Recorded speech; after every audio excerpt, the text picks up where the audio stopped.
नमस्कार दोस्तों, आज हम बात करेंगे ब्रेन स्ट्रोक के बारे में। ब्रेन स्ट्रोक एक बहुत ही कॉमन और गंभीर बीमारी है।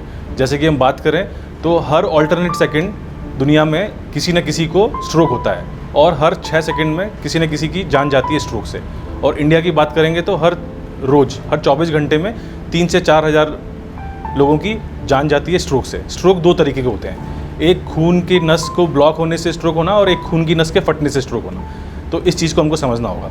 हार्ट के जो स्ट्रोक होते हैं, हार्ट अटैक जो होता है वो एक ही तरीके का होता है, खून का ब्लॉक हो जाना। लेकिन ब्रेन में दो तरीके के स्ट्रोक होते हैं, खून की नस का ब्लॉक होना या खून की नस का फटना। ठीक है, तो सबसे मोस्ट कॉमन जो कॉजेज़ है स्ट्रोक के वो आप देखेंगे किस किस कारण से होते हैं। जो लाइफस्टाइल मॉडिफिकेशन से हम उनको चेंज कर सकते हैं, या हम बोलेंगे तो मॉडिफाइबल रिस्क फैक्टर्स।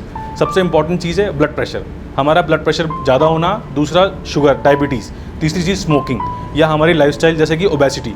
ये इन 4 चीज़ों को हम यदि कंट्रोल करें तो हम स्ट्रोक को 80% तक कम कर सकते हैं। तो इन 4 चीज़ों को हम यदि अवॉइड करें तो हम स्ट्रोक से बच सकते हैं। बीपी बढ़ने की वजह से जो खून की धमनियाँ होती है उसकी जो वॉल होती है वो डैमेज हो जाती है और एक एथेरोस्क्लेरोसिस नाम की प्रोसेस होती है, उससे खून का जो रिसाव होना और या फिर खून की नसों में ब्लॉकेज होने की वजह से स्ट्रोक होता है। स्ट्रोक के सिम्टम्स क्या हैं या किस तरीके से आप समझ सकते हो कि आपको स्ट्रोक है?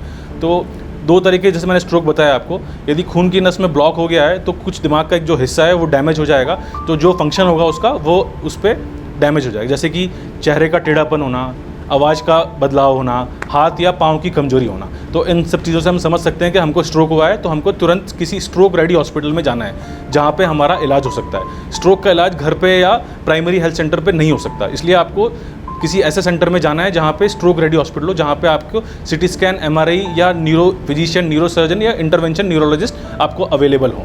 तो ये समझने की बात, सबसे पहले स्ट्रोक में हमको मरीज को ये पहचानना होता है कि ये किस तरह का स्ट्रोक है।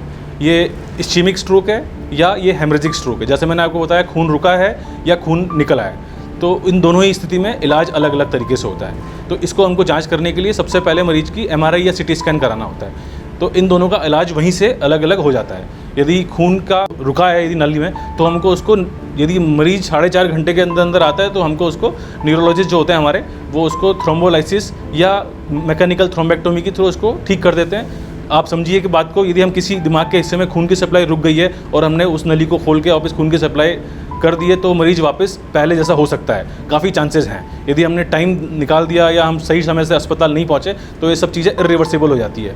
तो जैसे मैंने आपको बताया शुरू में कि बहुत कॉमन बीमारी है। आप ये समझिए कि दुनिया का सबसे फर्स्ट मोस्ट कॉमन कॉज है डिसेबिलिटी का स्ट्रोक। मतलब सबसे ज़्यादा मरीज जो डिसेबल होते हैं वो स्ट्रोक की वजह से होते हैं। तो और सेकंड मोस्ट कॉमन कॉज है मोर्टेलिटी का, यानी कि मृत्यु का सबसे दूसरा कारण है ये दुनिया का। तो हम इन सब चीज़ों को अवॉइड कर सकते हैं। तो स्ट्रोक के अंदर सबसे इंपॉर्टेंट चीज़ है आपको टाइम। आप टाइम पे अस्पताल पहुंचिए और टाइम पे इलाज चालू किए तो आप स्ट्रोक से बच सकते हैं या आप डिसेबिलिटी से बच सकते हैं। तो जैसे 2 बीमारियां हैं, या तो खून रुका है या खून निकला है, दोनों का इलाज अलग अलग है।